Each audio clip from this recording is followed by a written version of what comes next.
Hello guys, assalamualaikum guys, may isang customer na naman tayo na isang Ford Raptor. Ang service niya ngayon ay change tire. At yun na nga, sinimulan ko agad sa pagangat ng lifter. At sa puntong ito, sinimulan ko kaagad luwagan ang mga bolt niya. At dahan-dahan kong ibinaba. Kita nyo naman, ang laki, sobrang bigat. At pinagulong-gulong ko ito. Pagkalapag ko sa simento, pinisingaw ko kaagad yung hangin para ma-press sa tire changer, para mapaghiwalay yung tire at saka yung rim. Pagkatapos ko mapaghiwalay yung tire at saka rim, isinampa ko ito sa tire changer. Ay grabe ba, sobrang bigat. At yun, naisampa ko na rin yung rim. At pagkatapos ko may sampa yung rim, sinit up ko kagad yung sumusungkit sa labi ng tire. Pinaikot-ikot ko ito, dinouble check kasi kakaiba ang design ng rim niya. At nilagyan ko ito ng tire lubricant.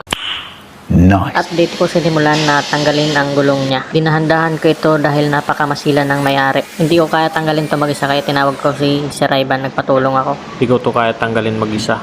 Sir, pasok. Business, I'm a big stepper. Underground methods. Top notch hoes get the most, not the lizard. Oh, wala. Balik.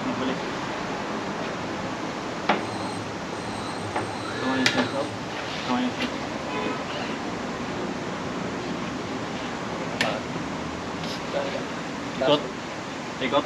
Oh.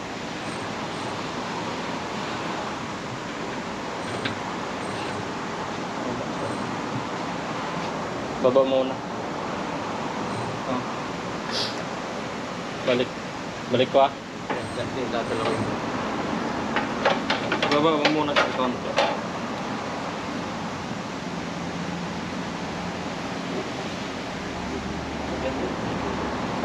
Hindi ko maano, hindi siya sasabit mataas kasi.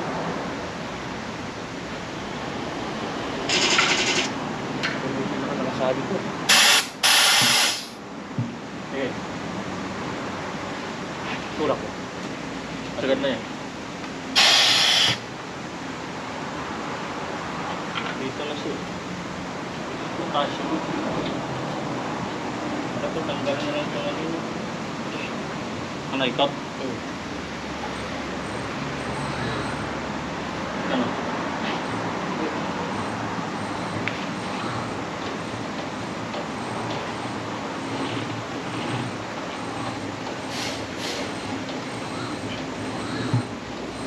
At yun, natanggal din sa wakas. Pinahirapan talaga kami ni Sir.